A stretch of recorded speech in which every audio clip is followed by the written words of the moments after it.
Well, cheers everybody. Hope you've got a cup of tea or a coffee or a beer or a wine or whatever. Ooh. I think they're a Yorkshire brewery, Northern Monk. 8%. I'm going to be drunk by the end of this video. I saw Jeff Beck, by the way, in Glasgow the other night, and Johnny Depp. I'll tell you about that in a minute.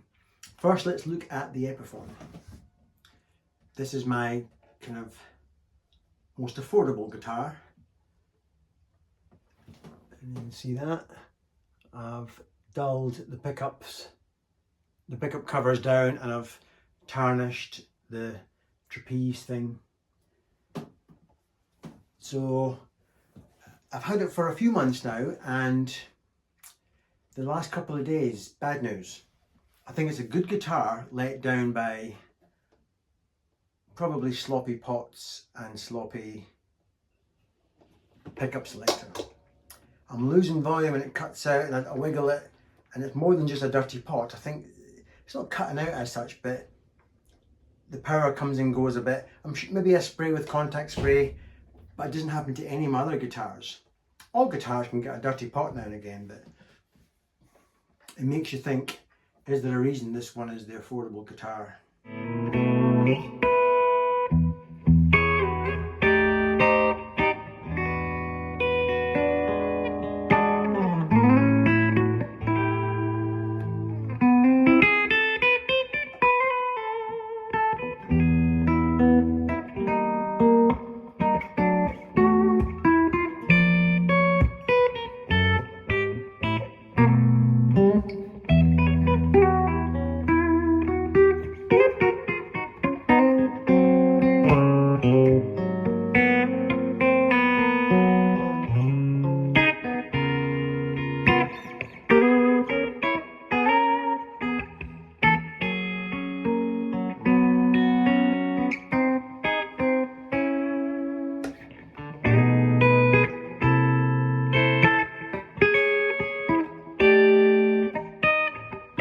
Anyway, went to see Jeff Beck, who was fantastic. Johnny Depp was there, of course. I didn't know Johnny Depp was going to be there because we booked the tickets before the whole COVID thing, and then fresh from the trial, Johnny Depp shows up. Made a bit of a fool of myself. At one point I'm in the auditorium, and this is well before even the support act came on. And then we're all sitting down and talking amongst ourselves, whatever. And then Captain Jack Sparrow appeared opposite, on the opposite balcony. And I thought, that's amazing that, he spends time with his fans. He obviously carries that outfit around with him. And I'm sending pictures of it to my wife saying, Johnny Depp's in the audience. And my wife's like, Paul, it'll be a lookalike. Why would it be a lookalike? It's going to be Johnny Depp. And I even went, yes! I looked around and nobody else did. I was surrounded by kind of guys my age and older, kind of 60-year-olds, there for Jeff Beck. And they're sort of looking at me like I was some teenage female fan or something. So I felt a bit embarrassed. However, it was a lookalike, so I'm an idiot. It wasn't until Johnny Depp came on as himself on the stage, and I'm looking at Johnny Depp on stage thinking, there can't be two of you. You're up there and you're down there. But Jeff Beck was magnificent, as always. This is my favourite guitar. I think it's one of the best looking guitars I've ever seen. I don't know if you like Sunburst Les Pauls, but this one has been hanging, getting hit by the sun every day during the summer. It's faded big time. It's got nitro cracks. I just love it. 2011, it's about £9 something, £9.03 or something. So it's a hefty beast, but not a £10, £11, £12 job like some of them can be.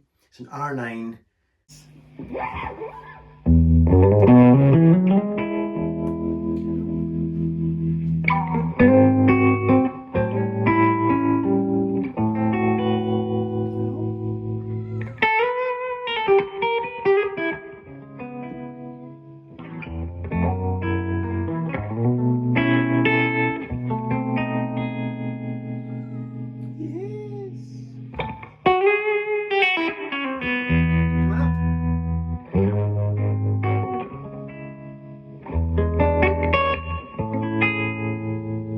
Hello?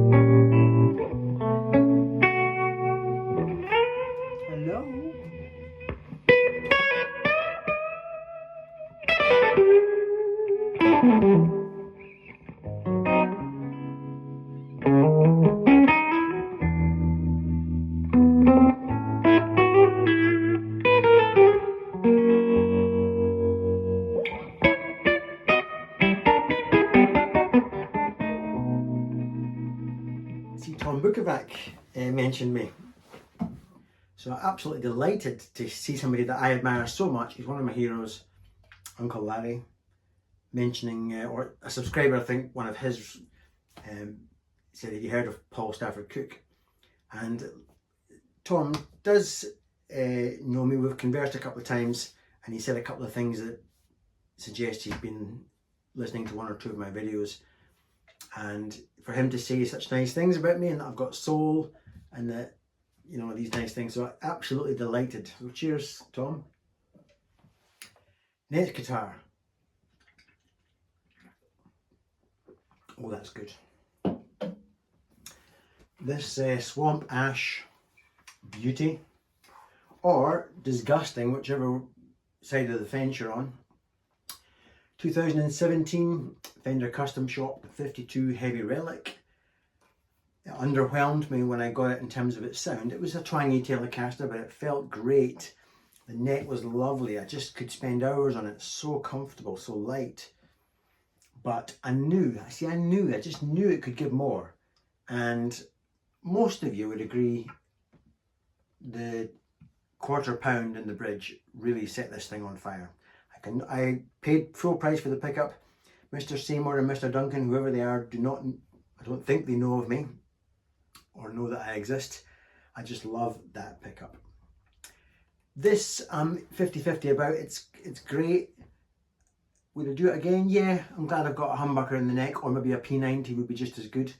I'm glad I've not got the lipstick in the neck, but let's face it, 90% of the time I'm on the bridge.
Flat wounds. Before we look at the next guitar, ever since I did that video a couple of years ago now on flat wounds, I have had a love affair really with them. I put them on my Telecaster and it was just wonderful, and then I started to try them on other guitars with less pleasing effects. Then I came to this conclusion some months, years later, that flat wounds suit quite hi-fi guitars with lots of top end. I've currently got flat wounds, as you might know, on my Black Beauty Les Paul, which you'll see in a minute, and it really works for that. I just love it. Especially, well, by the way, there's another thing I've learned. Flat wounds and keeping to the same gauge you use does not work for me. For me, if you want to get the flat wound sound, you get flat wounds and you get a gauge or even 2 gauges or maybe even 3 gauges higher than you normally use, and therefore you'll have to down tune your guitar, which then adds to the effect of the flat wounds. And I think basically I have this sound in my head of Joe Gore. You might have heard of Joe Gore, or Madison Cunningham. Next guitar. I think this is probably the best sounding guitar in the house. I just think it's awesome. I'm more of a Gibson Les Paul guy, I just love the way this sounds. I just love it. It's honky. It sounds semi-hollow. The neck isn't a club baseball bat like a couple of my other guitars. The gold top's got a clubby neck. But this is a slim, whatever you call it, shallow neck, slim taper, or I don't know what you call it. In fact, no, it's slim all the way up. And I like it. So I'm coming to the conclusion, I don't give a shit about the shape of a neck.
Next guitar.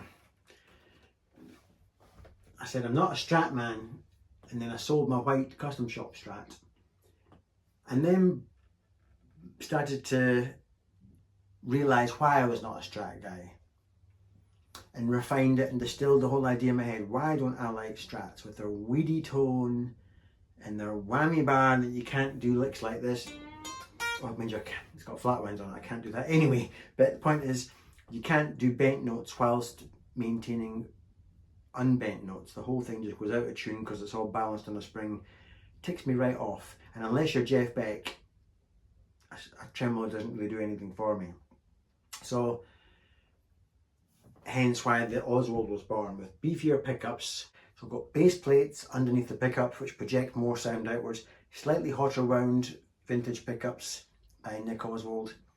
Very light Swan Pash. I very much love this guitar, and it's got the right look that I want, and it's hardtail. That is the key thing.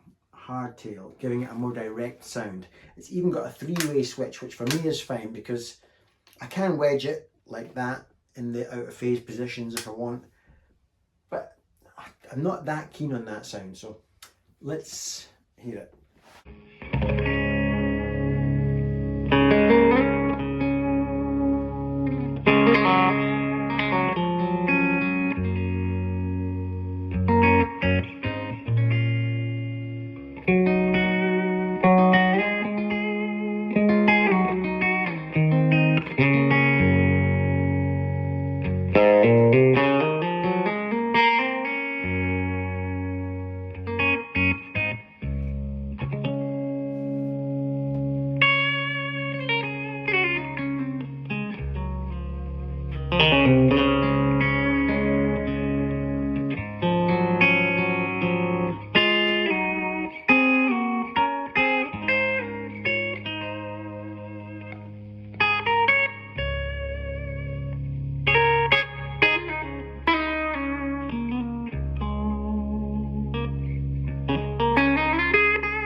Very nice. I'm going through a downsizing phase. My Vox is in the cupboard. I don't play the Vox that much. I won't sell it because I did a video ages ago when I first got the Vox, and it kicked everything else out the window when you turn it up. It is incredible when you turn it up. But I'm not a Vox guy.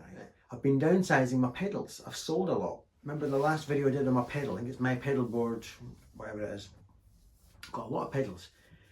And I've come to the conclusion that you don't need lots of... my second pedal board is gone. I'm down to, in fact I'll show you a photograph now.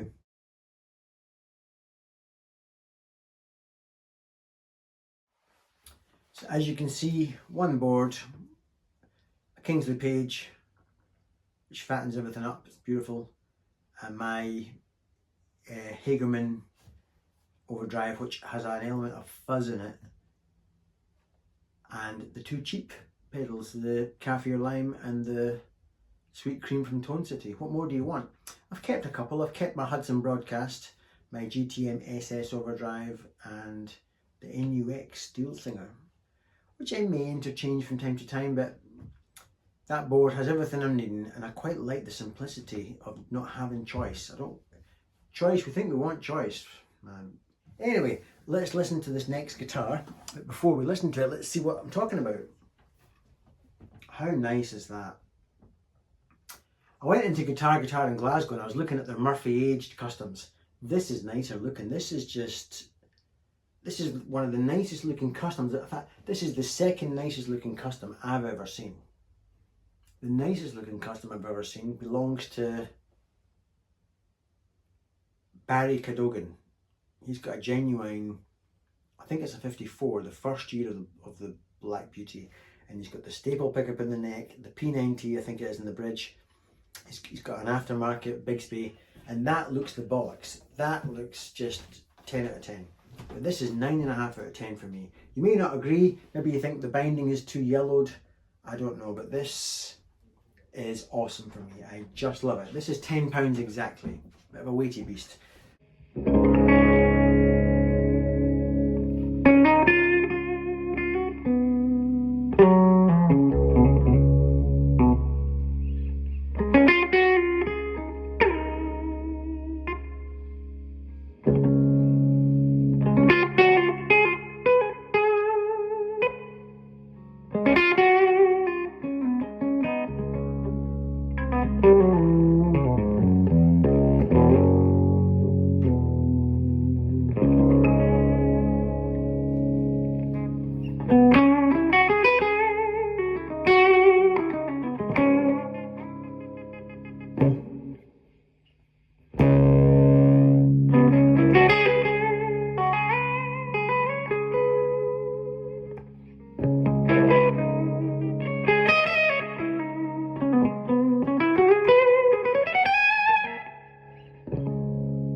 One of my subscribers asked me, when are you going to do a Jimi Hendrix thing?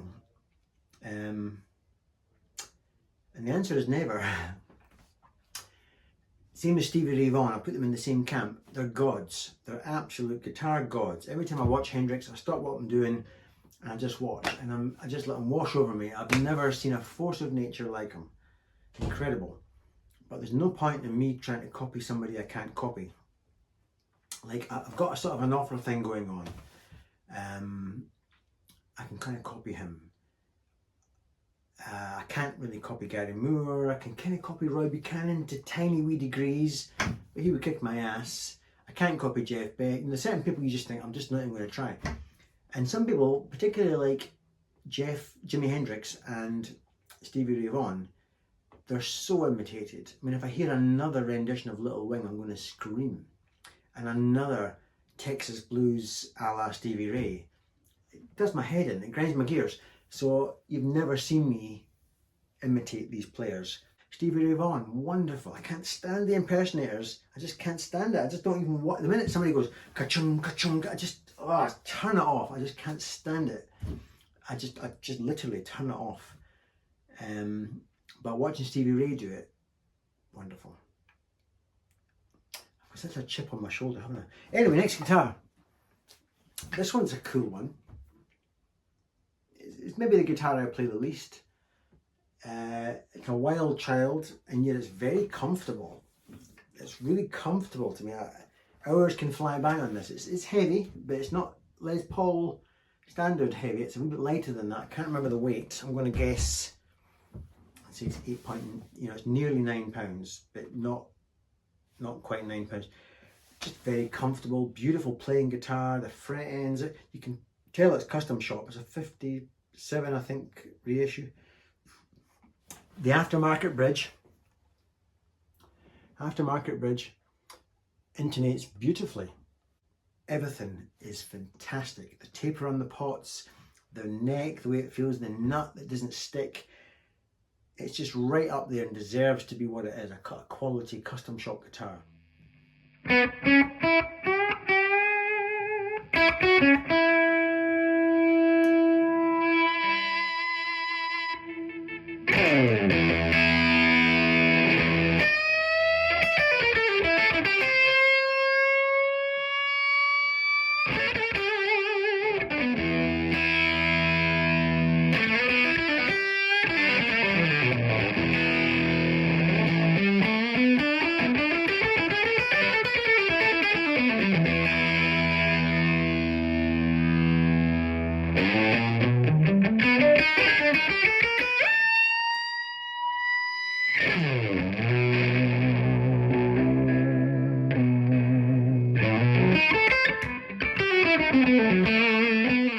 This one is a beauty. Les Paul Gold Top Tribute.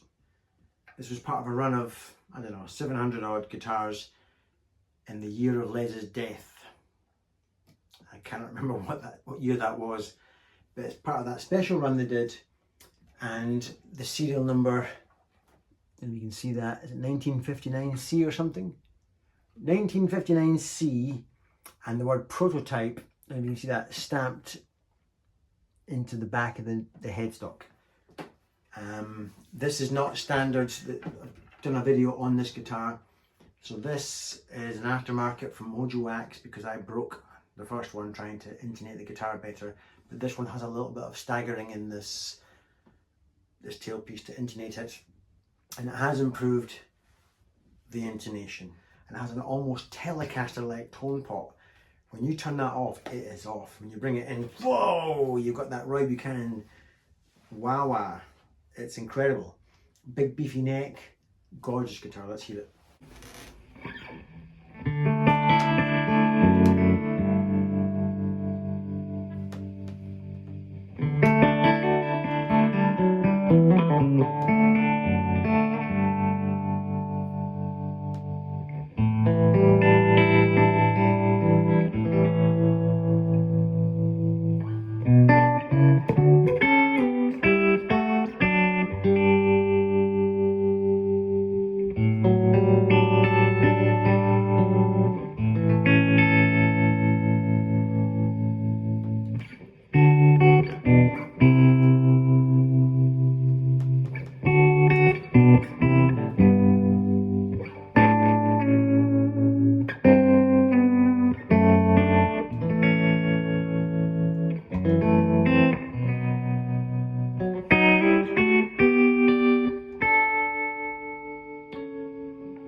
I'm on the wine now. I've babbled enough. Come on, this video is getting too long. I hope you enjoyed that. I don't know if anybody is still with me. I'm probably all alone talking to the camera. Yeah. If you did make it to the end, thanks for sticking with me. I really appreciate your subscriptions and your comments, and particularly the comments. It's heartwarming to wake up in the morning and read such nice things. Occasionally I wake up and I get comments like, "You're a dick." Yeah, fine. But most of the comments are lovely, so thank you very much. And cheers to you, and cheers to your good health, and I'll see you next time. I'm going to finish this now. Bye for now.